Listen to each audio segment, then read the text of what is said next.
Welcome back, ladies and gentlemen, boys and girls, to another exciting episode of the Outhouse. I'm one of your hosts, Avery Fair. Alongside me is my handsome friend, Teddy Cossack. Ted, what is going on?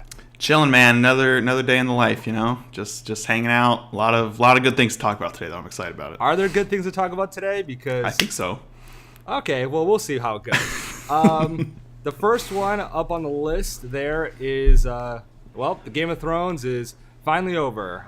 Sunday night was the finale after 8 seasons, 9, 10 years of 10 years. Trying to figure out who would sit upon the Iron Throne. There have been a lot of criticism, a lot of hot takes over this past 6 weeks with the final season. So, let's just hop into it. What did you think? Where are you feeling right now with how everything concluded? I'm not as angry as the rest of the internet, but I think we talked about that before, too, where I also wasn't as angry as the rest of the internet when the season first started. So take that for what it is. I didn't particularly dislike the ending at all. Like I think it's a perfectly adequate ending. I would still argue, and we talked about this right after the show ended anyways, that just the whole thing is just rushed. So, like, the entire theme of this season is just everything super rushed, and I think the last episode's the same way. Like, the way they ended it, it's the same thing that's happened the rest of the season. But if you ignore that piece of it, which is hard to ignore, I actually am pretty okay with how everything ended. Right. I think, they wrapped it up in a somewhat good enough way. Like, the stories all seem to conclude fair enough. Bran was a bit of a... Spoiler alert.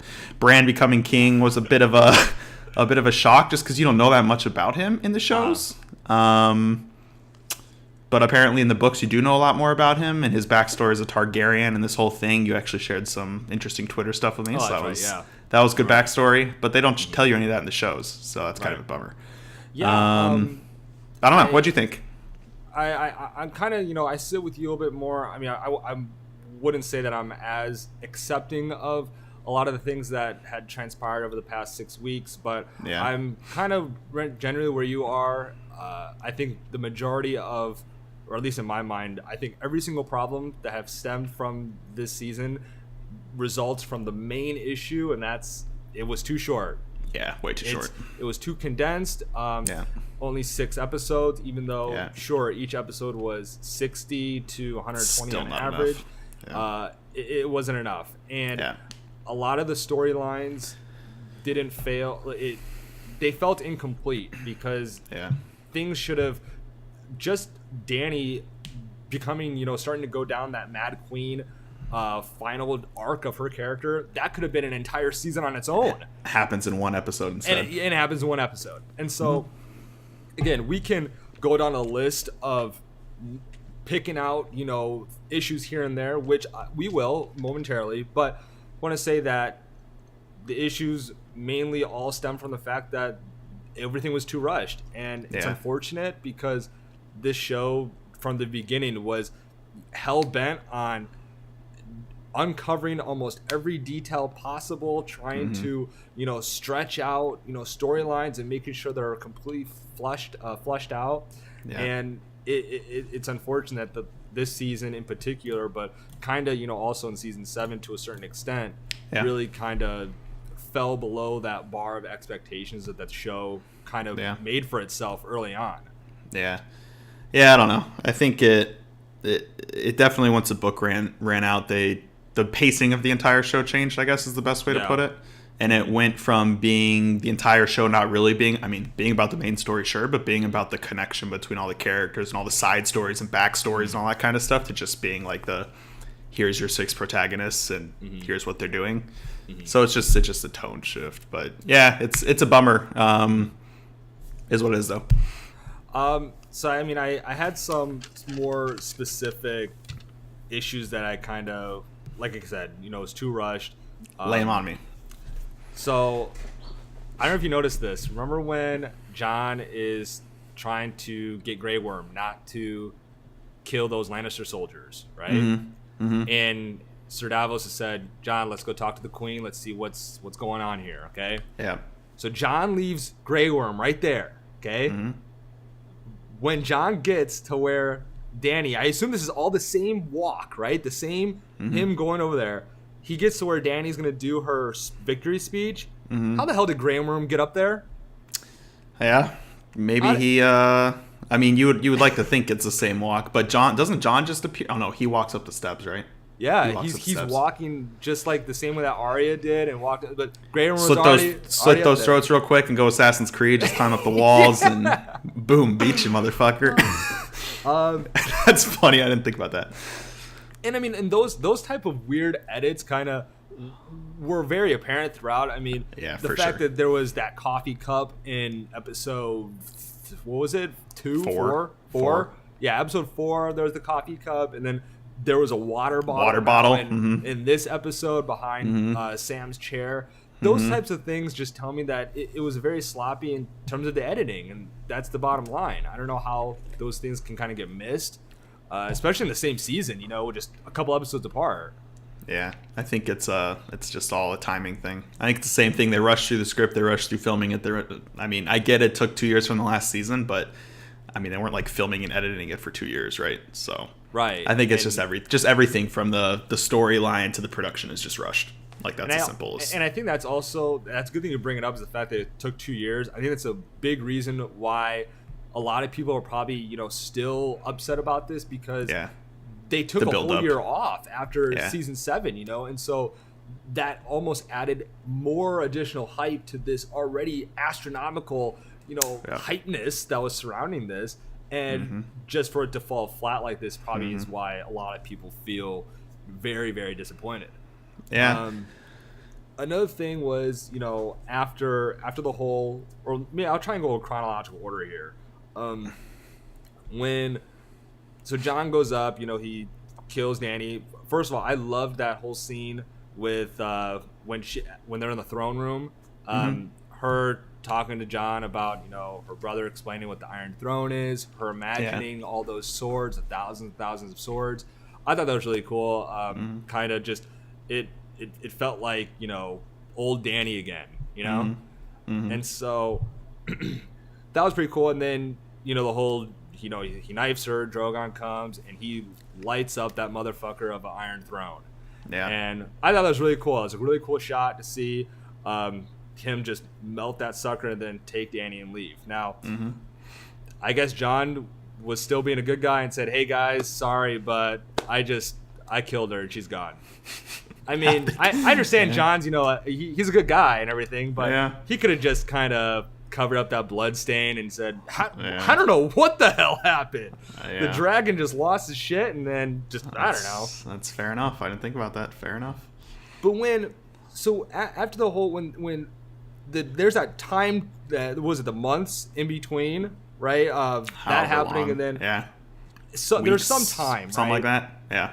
So Grey Worm brings out Tyrion, and I don't know why Grey Worm's just in charge. There's killing it in King's Landing. Then he tells Tyrion, to shut up, to stop talking. But then, for the second or third time, Grey Worm's like, okay, fine, you can talk. I don't know why he's just letting the prisoner just have full reign of the meeting there. But the reasoning behind him electing Bran, because he has a really good story to tell. Arya's kind of sitting right next to him saying, "Hey, I'm like the master assassin. The fuck? I mean, I went over, did the face. What are they called? The no face people. The no face. Whatever she is. Yeah. So she did that. Traveled across the entire land. Jon Snow came back from the dead, and I mean, I get it. Bran's a three-eyed raven, but just like what you said when we first started, what the hell is Bran? What is he? Yeah. Just 2-3 episodes ago, he literally said, I'm not Bran. I'm not Bran. And he said, I don't want anything. Yeah, I'd like to think that, because if you remember correctly, I think it's season 5, Bran doesn't even appear in the entire season. He's not there. Oh, really? There's a whole season he's not even in the show. I think it's the last season that the books are, that the show's going off the books. I like to think that at that point, George R.R. Martin hasn't told the writers his ending. because there was no need to. They were just shooting the books. And I mean, it's like people complaining about the plot and the way that the show actually ended, you know, whether it be John killing Danny and whatever. Like, I have no sympathy for those people because it's George R.'s, and like, it's his ending. He told them the ending. They're using his ending. So if they expect the books to be different, like a lot of the way you get there, of course, will be way different. But like the end result, it's going to be the same. So people complaining about, oh, this isn't our ending, we don't like that. I mean, shut the fuck up. That's George R. R. Martin's ending. Yeah, I 100% agree with you on that. But the issue is, I think he knew the ending was going to be Bran, and I wouldn't be surprised at all if what are their names? The brothers or the DB Weiss or whatever, if they had no idea Bran was going to be like the king, and they shoot all that shit and they get to the last 2 seasons, they're like, oh. Right. And then they got to like figure out how to tell his story, and at that point it's too late. Like, there's just you don't know shit about Bran. It's a total waste. I don't know, because he says he doesn't want anything.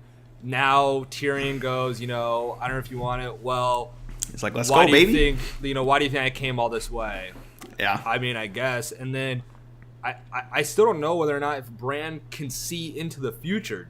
I know he sees into the past. He can see to the future. So is this like a Doctor Strange type thing where you can't tell what's going to happen because that's going to change that future? Or I don't know. I mean, again, if you can see himself being king, I wonder what else. Is it spotty where like he couldn't predict how things would happen? I don't know, because I think it was that same thread that you sent me about him where they said that he can see into the future and they explain it in the books. I'm pretty sure. I could be wrong, but I'm pretty sure. So remember, he also told John at the very end, when John told him, like, you know, I'm sorry for letting you down, and Bran says you were exactly where you needed to be. So Bran is either... He must have known. What, he just doesn't care about people to save them? I have no idea. Just let Theon die in front of you. YOLO, I'm going to be king. So that's the thing. Like, I still have no idea what Bran is.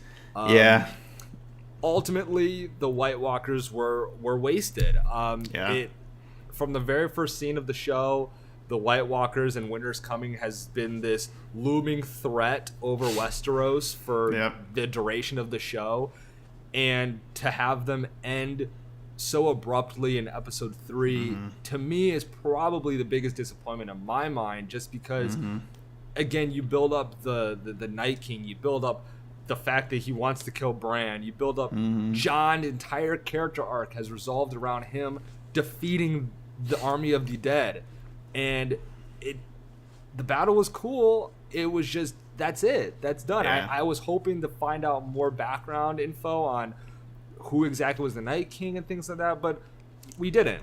And again, be nice, wouldn't it? It'd be nice. It chalks up at being only 6 episodes. You only have enough time for some things.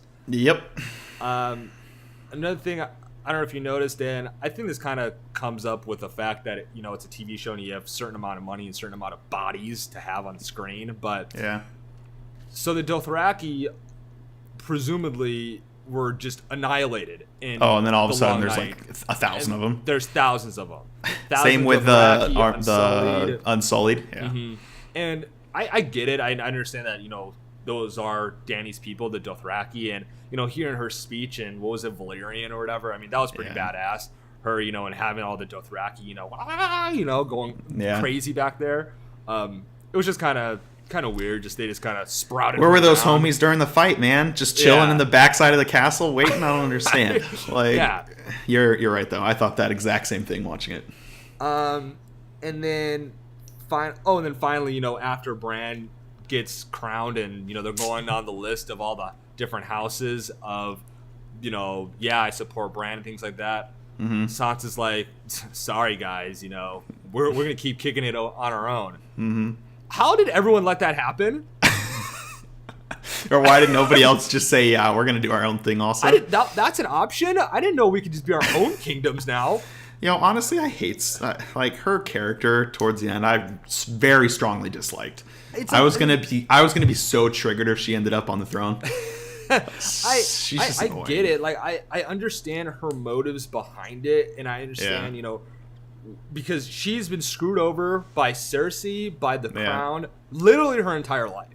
And so I can understand the fact that, I mean, her whole family dead because of the Iron Throne.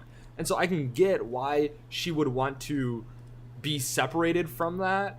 But it's just the fact that, again, everyone just let it happen. And again, I chalk it up as the fact that it's the finale. You don't have excess episodes to deal with, Yara Greyjoy, where she clearly states that she was on Dany's side, and she also wanted to see justice done to Jon Snow. She said Unsullied can do with him however he please. Boom. Yeah, let's do it. Let's go with this wheelchair kid. Let's go with him. I mean, she hasn't even met the guy, and just goes, yeah, whatever, fuck it. Hey, he brought his own chair, baby. You don't need a new throne. He's ready to go. Right. You just gotta get the ramp to go up those stairs, right? Yeah, it's just you're not wrong. But I think they just had to pick the most important of storylines to wrap up, given the amount of time they had. However, there were still plenty of good things about the finale that I really liked. Again, I think based on the given circumstances about the Rush season, I thought it was the best possible ending that they could have thought of. Yeah. I thought that with Bran becoming, being king, I thought he was probably that good neutral pick that, probably wouldn't ruffle too many feathers. I mean, at the end of the day, people are going to complain. People are going to hate whatever it is. If it was Jon Snow, that's too obvious. That's too, of course it was going to be Jon, Right. And, Sansa, of course it'd be Sansa. I mean, people just send the same shit for literally anybody. So the choice of king, it was fine. I think Bran is a smart dude. Makes sense in retrospect, too, because his role wasn't that big throughout the rest of the show. Like, he just kind of got drug around, and then he turned into the Three-Eyed Raven. He was kind of there. He missed the whole season. And so, like, in the back of my head, I was always like, what is he doing? Like, what's his point in this entire thing? And so, I guess it makes sense coming down to it. I still don't really understand why, like, the Night King was trying to kill him. Like, I have no idea. Just because I guess something to do with the Three-Eyed Raven somehow? I don't know. The Night King killed Bran, Bran holds the memory of all humanity. Right. But I don't know how that translate into like a literal sense. Like, why is that important? Like, if he that's kills the part Bran, I don't understand. Does all humanity auto die? Do they all just keel over, just like how the Night King died? All the White Walkers were dead. I don't know. I wouldn't think so. I don't know. I don't know. But I understand. Yeah. Other than that, again, there's some people I've seen, some people's takes that they are upset with how Daenerys' story ended. A lot of people are upset with, the way that she quickly went down the road to being the Mad Queen and how she ended up dying and not being on the throne. I think ultimately it was a very good story for her character. I thought, especially with that scene, again, in the throne room, it just kind of harps back to just her that charm, that I wouldn't say naive, but like just her, that innocence that she showed from the very beginning of the show, where all she cared about was trying to free people and trying to help everybody. And I think what Tyrion told Jon was very, very right in saying that Dany has grown up with people telling her after almost everything she does was the good decision, was for good, was for the greater good. And so in her mind, everything that she's doing right now, she thinks it's for good. And so it's not like she's really like this be all evil villain, because in her head she thinks that this is how the kingdom should be run. And so from that perspective, and the fact that people have been trying to kill her ever since she was over in Marine or wherever it is off the shore, and and then also she still loves Jon, like after all the bullshit that that she's put up with him, the fact that he committed treason about 500 times, she's still willing to say, yo, like, I want you by my side to have some incest rule. Baby. Well, okay. There was that tweet. I know what you mean, though. Did you see that tweet? It was like, fuck, marry, kill your aunt, Jon Snow, all the above. Yeah, it's funny.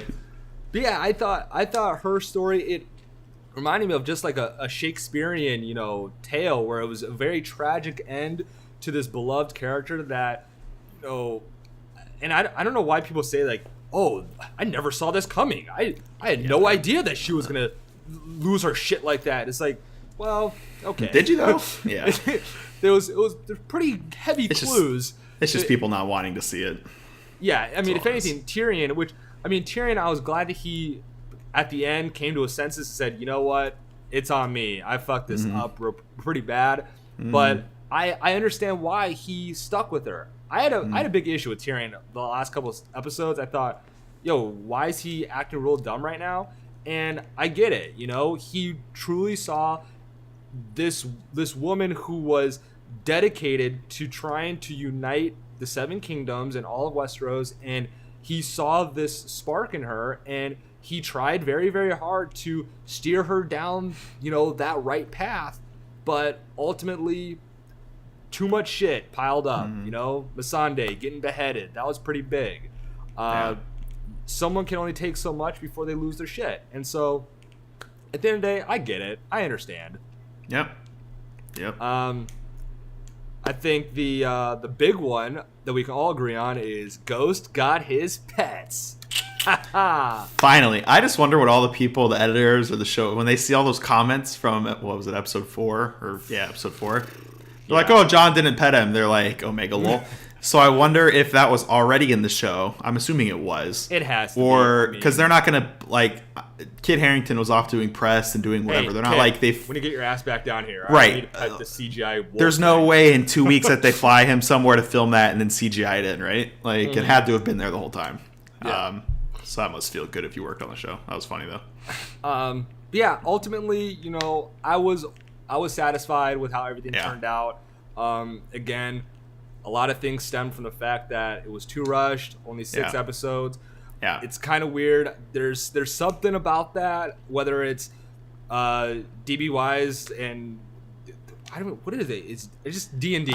They seem D&D.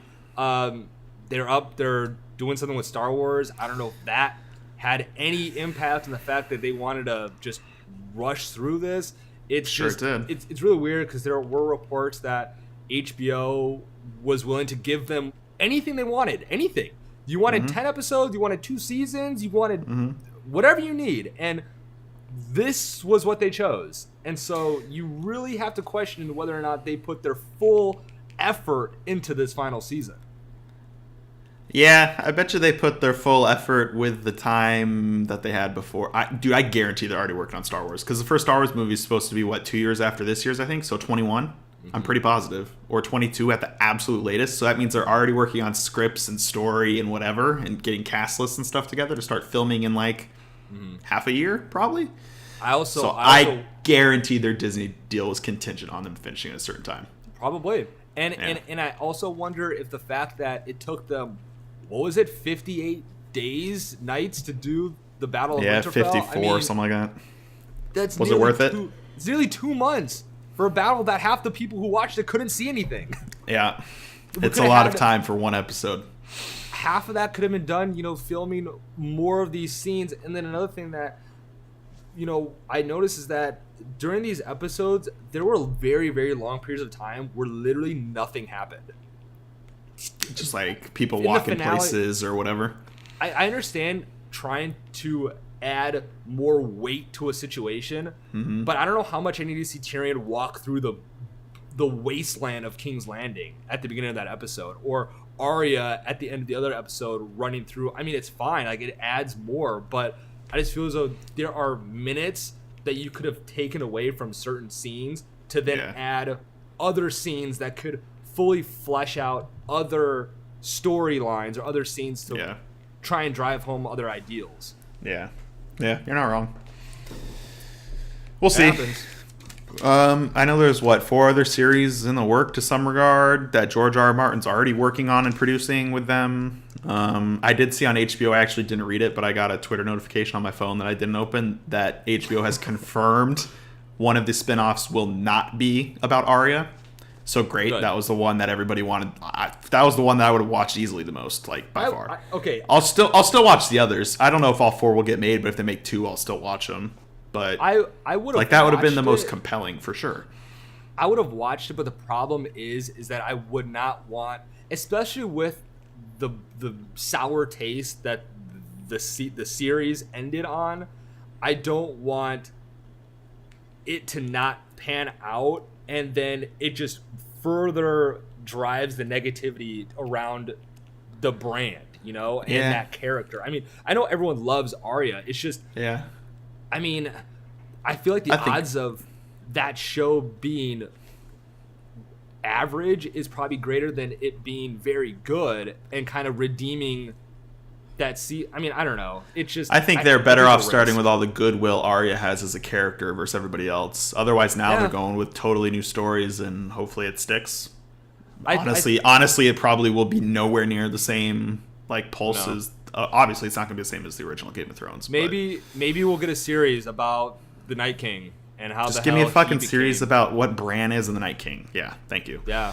I don't know if you saw this either, but apparently J.R.R. Martin is apparently working on a video game in Japan. Yeah, out of Japan with the people that make Bloodborne, right? I don't know, but all I know is those books are not getting done. Omega lol. Moving on. Yeah, he's definitely working with From Software though, so it's on some sort of Bloodborne type game. Jeez. I don't know. All right, John Wick 3 that came out last weekend, starring Keanu Reeves, who is a god still and forevermore. Ted, what'd you think about it? It was supposed to be the last one of the series, not no more. So they already confirmed John Wick 4 2021. I forget the date, May or something like that. 2021. It was May 20th, 21st, around there, and the 20th. Yeah, something like that. 20. So I'm assuming Keanu's back. So obviously Keanu's back. It'll be more of the same. Is it obvious that he's back? If it's not, they literally might as well just save their money and not make it. That's the stupidest thing I've ever heard. John Wick 3 was exactly what I thought it would be. All the dogs die. Spoiler alert: John Wick kills them all. He goes insane. But no, it literally was exactly what I expected it to be. I gave it an 8.75 is what I landed on. I actually don't think it's my favorite of the John Wick trilogy, but it got jumped on. I do wish that was the conclusion of the trilogy though, because I feel like at this point all the movies are just the same kind of style of action, and that's the entire movie. They're obviously not plot driven movies really, so you're seeing the same thing, and I just wonder when do people stop caring, because it's nothing new and exciting anymore. It's just more of the same, Yeah, I'm kind of with you on that. I felt as though John Wick 3 was me personally, I mean, it was still a very good movie. I think I gave it an 8 out of 10. I think compared to the other two, I think it was probably the last one on my list. I think it literally goes 1, 2, 3 for me. I think for me it's like 1 and then 2 and 3 are kind of tied.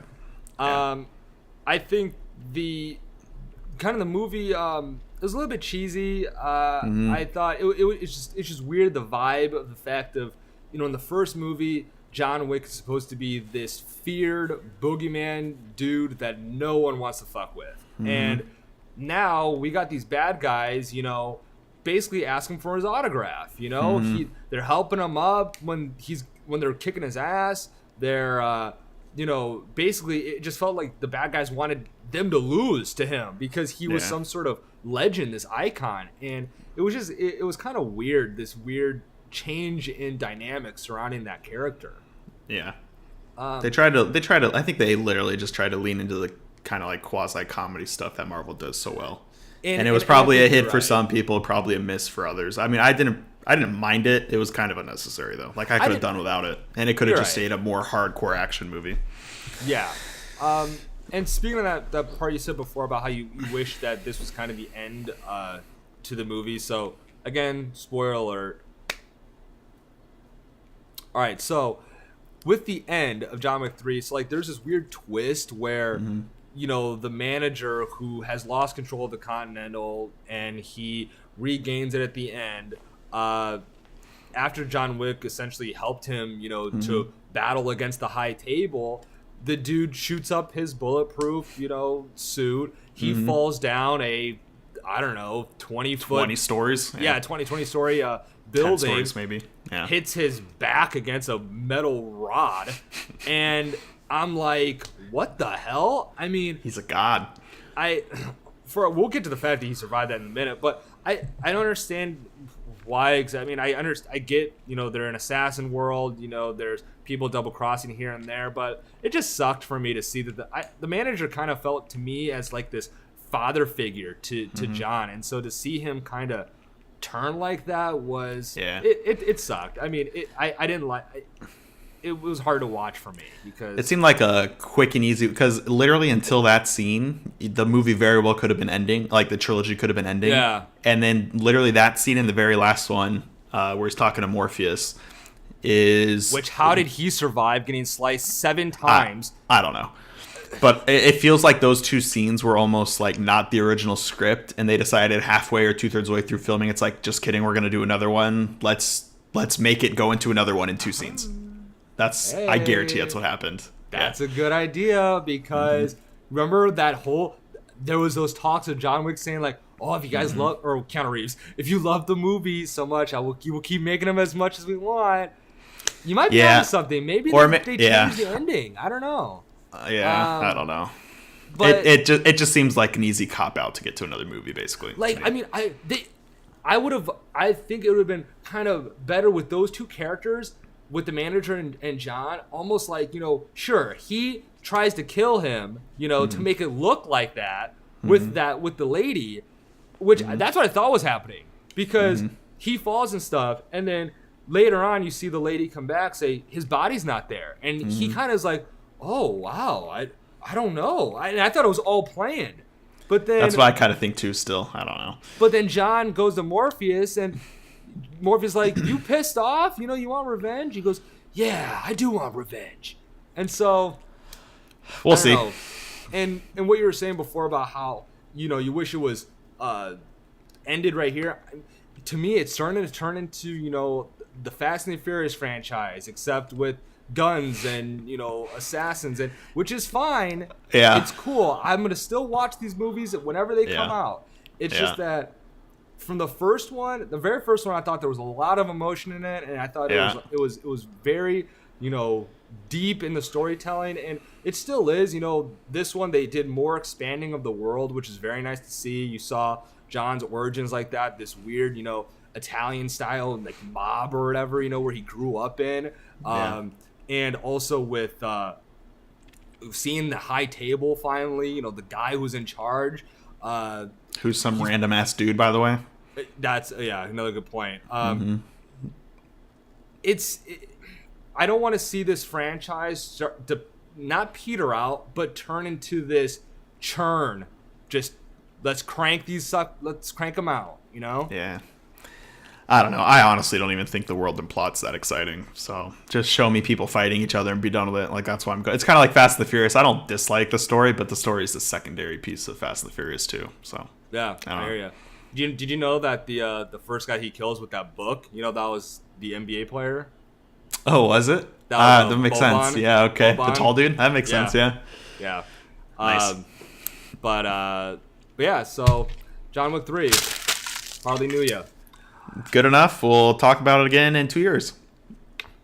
All right, buddy. This is your area of expertise. So there was some legal news coming out regarding Tfue of FaZe Clan. Just a quick background. Tfue is just a monster at Fortnite, H1Z1. He's a streamer. What you would say he's probably up there in terms of top 3 in the world. I would say top. I think 1. He's right now. I would easily say he's the most popular Twitch streamer, and I think his YouTube's at 10 million subs or something. So he's not small by any means. He's like half of the size of Ninja on YouTube, gaining quickly. And Twitch, he's the biggest. Yeah. Okay. And then was it yesterday or? Yeah, so I'll just burn through this real quick because people don't care about esports. But essentially, so Tfue right now is kind of the most prominent Fortnite player on the face of the earth. And he randomly blindsided his org FaZe Clan with a lawsuit, basically saying that they're taking him for a ride and yada, yada, yada. They do all these shitty things to me. The normal stuff in a lawsuit, right? Right. But basically, the big thing is he's in the lawsuit itself, because it's public, because it's filed in court, you can read it. But generally, it comes down to a few points where it's like, one, his gripe is that in his contract, which is his contract, by the way, from when he first started as a streamer with 100 viewers, when FaZe found him and made him popular as fuck, Banks found him.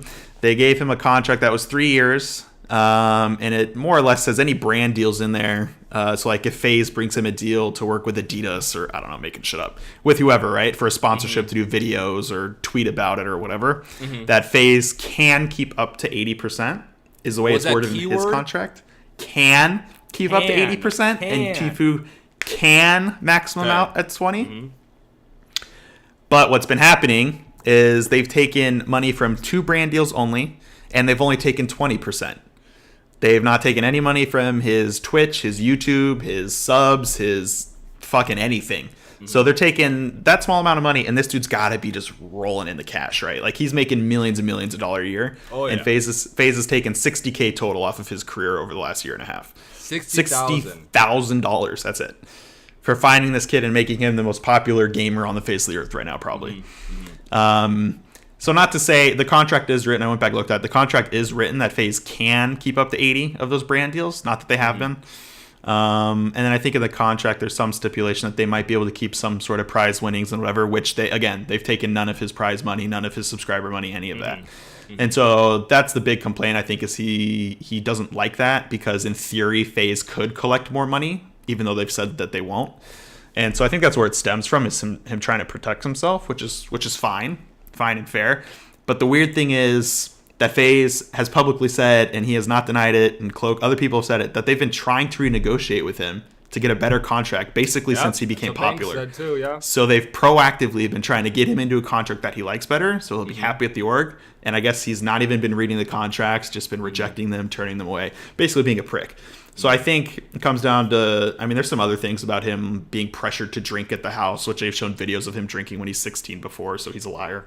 Him trying to say that they're forcing him to do stunts, even though he's jumping off of bridges and shit by himself. So it's like they're just trying to throw shit at FaZe, the lawyers are, and see what happens. But at the end of the day, it basically, to me, comes down to some kid who's 21 now that got super popular super fast with a lot of clout, thinking he's hot shit and trying to basically change the world to go by his rules. Got him. And at the end of the day, like, you're in a contract, homie. If it's a bad contract, you shouldn't have signed it. You should be renegotiating. If you want out of FaZe, that's a different thing. Like, man, signing shit has consequences. If you tell somebody you're going to work for him for a year or two, you're there. You can't just disappear if you want to without repercussion. And I mean, especially the fact that, you know, what he signed, I think Banks said in his video, was last year, I believe, or at least within the last 10 to 12 months.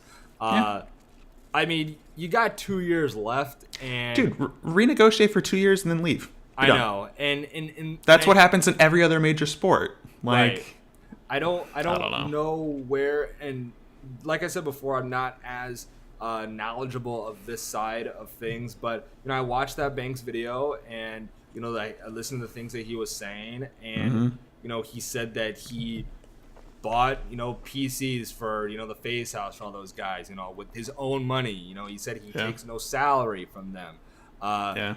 He's the one that introduced Tfue to Cloak. You know, he's the one that got them to duo up together, and then they started going off on Fortnite Friday. And so it's very unfortunate and sad to see this kid, you know, bite the hand that's feeding him. Yeah, for sure. I don't know, it's pretty telling considering, you know, like Summit's done reaction video, Ninja did a reaction video, Dakota's has been tweeting. Yeah, exactly. Like, Myth has been tweeting. Everybody's been tweeting, and now they've seen kind of everybody's story for now, at least, unless Tfue comes out with more stuff we don't know about. I mean, obviously we're not there, so we're going off their word, but I can't see it any other way that FaZe has done everything that they can in goodwill to help the kid, and he's just all of a sudden, because he's so popular, basically saying, like, fuck you all, I do what I want. Especially if Banks has the receipts. I mean, obviously he has the contract. You know, I mean, people. Right. I mean, like you said, you read it. You know, if he has the receipts that shows that FaZe is only taking $60K, which he said was less than 0.1% of his total earnings, if it's done. I mean, what is Tfue suing for then? He's suing for something that hasn't happened yet. He's suing it's for preventive that Banks and FaZe have not given, according to them, given any indication that they're going to go that far. So he's just stirring shit up for the sake of stirring. I mean, he should be trying to protect himself and get out of that shitty contract now that he's so famous and popular. But they've been trying, I don't understand why you're not renegotiating. It just doesn't make sense. There's got to be some other motive to just leave the org for something, but we don't know what it is. I don't know. And I mean, Banks was saying, maybe his dad might be involved, or other, he's getting advice from other people in his inner circle, which maybe he should try and get different advice because there's better ways to go about this than trying to strong arm the dude that set you up. Mm-hmm. Literally, without Banks, he's still with. Sure, he probably has some more followers, but he's not number one on Twitch. No, because he really blew up when he started doing those Friday Fortnights, which everybody was watching. And Keemstar said he wouldn't even invited him or known who he was if he wasn't a part of FaZe. And exactly. Banks personally asked Keemstar to invite him. Exactly. So it's just fuck, dude. It's just sad to see like a kid that's young, that's been so popular, just deteriorate like his mindset or turn as a human so quickly. Yeah. It's just a bummer. It'll be interesting to follow. Hopefully we get some more news in a little bit. We'll see. We will see. Now, about news. As you can see on the board, there's something on there called the Rapid Roundup. Mm-hmm. Now, what the Rapid Roundup is, it is going to be an assortment of other, not lesser known, news pieces, but things that we can just kind of fire out there, give a quick, take on, and then just move on. So, hit me. This first iteration here. So, I know what none of these are, so this is live. We're doing it live. True. Doing it live. Sony is launching a PlayStation Productions to adapt its games for film and TV. And I don't know if you saw the tweet I sent you, but Twisted Metal will be put into a TV series in development. What do you think about Twisted Metal? What do you think about Sony doing that as a whole? So be real quick. Twisted Metal, DGAF. Other properties, God of War, Horizon Zero Dawn, Last of Us, those three are priority. Make it happen. Okay. Real quick about that. I don't know how much. Okay, I would love to see Horizon Zero Dawn and probably God of War. Something like Last of Us. I feel like I don't know how what type of, unless we went on a different character in that world, a different story. Mm-hmm. I mean, the game is already so deep into the exposition and the narrative that it already is like a TV movie, That's fair. And so I think maybe they might try and do certain things. Like, I don't know if you saw this, but it's not Sony. It's I can't remember what the studio is, but they're doing a Just Cause adaptation with the John Wick writers or whatever. Yeah. And but it's not, the Sony production or whatever, but things like that. And also this Twisted Metal where you can take properties that maybe don't have that much exposition and really flush it out, Yeah, that's fair. But I would love to see those three too. God of War is kind of the same though. I'll take literally just remake God of War. God of War, yeah. I mean, I'm into it. Yeah. I'm into it. Yeah. Buddy, you're getting geared up for that Division 2 raid. It came out last Thursday. I thought you were going to say something about the Crew 2, but you didn't. So, Crew 2 had a free weekend. Ghost Recon had a free weekend. Yeah, Division 2. So, I played last night. PC, that was the first one that did it in about 5.5 hours. Console was about the same amount of time. Incorrect. Console took people almost 3 days to complete the first raid. Well, never mind. I think it was like 2.5 or something like that. Okay. Apparently, it's really hard on console. I'm not sure why exactly. I saw an article. I didn't read it, but I saw an article on IGN that said Ubisoft was thinking about possibly scaling the difficulty of the raid. I think it's hard for console players because you're on controller 1, and then 2, I think because there's so much, it's so technically hard probably on the back end that it doesn't perform as well on consoles, so it makes it more difficult. But yeah, the PC completion was 5 hours. Hopefully we'll play that on Monday. I've been just getting a little bit of gear. I'll probably play a couple of more hours throughout the week to get some gear and go into it, but apparently it's kind of hard, so should be cool. Yeah, cool challenge. See what happens. I like the idea of participating in the raid. As you would know, I'm very flaky with the raids. How's that Destiny 2 raid, buddy? You ever do those? Favorite part of the game. Never played it. I really want to, get to, what is it, tier 5 or the... You're not even World Tier 5? No, I think I'm honestly World Tier 3. Oh my god, it hurts. Okay. It's chill. So, well, the reason why that I have been too preoccupied is because Fortnite Season 9, baby, came out last week. Okay, what about all the weeks before that, though, huh? I was already clocked out of Fortnite, and I mean, it sinks your hooks in, and it just wants to pull you back. And so with Fortnite Season 9, couple changes here. We got Tilted Retail gone. Tilted, it's pretty much still there. Retail's pretty much still there. We got Neo Tilted, and we got Mega Mall. Now, the reason why I say that retail's basically still there is because the houses are still there. I mean, but the shops are now that Mega Mall. Yeah. They got rid of the pump shotgun to a lot of people's disgruntlement. I suck with a new one. Yeah, the combat shotgun takes a little bit to get used to. It's the fire rate is in between attack and the pump, so it's kind of weird.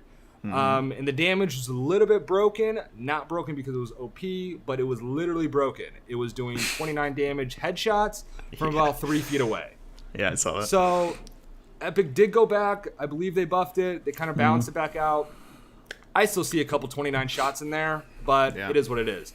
They added Slipstream, big old, essentially, airwaves that go around the majority of the map. I really like them. I think you mentioned it before we were playing the other day that you really don't have to worry that much about Storm getting to the next zone. I still think that there might be a little bit too much mobility items, but I can live with it. I can deal with it. So yeah, Fortnite's pretty sick. I'm loving it so far. Yep, I'm going to keep playing it too.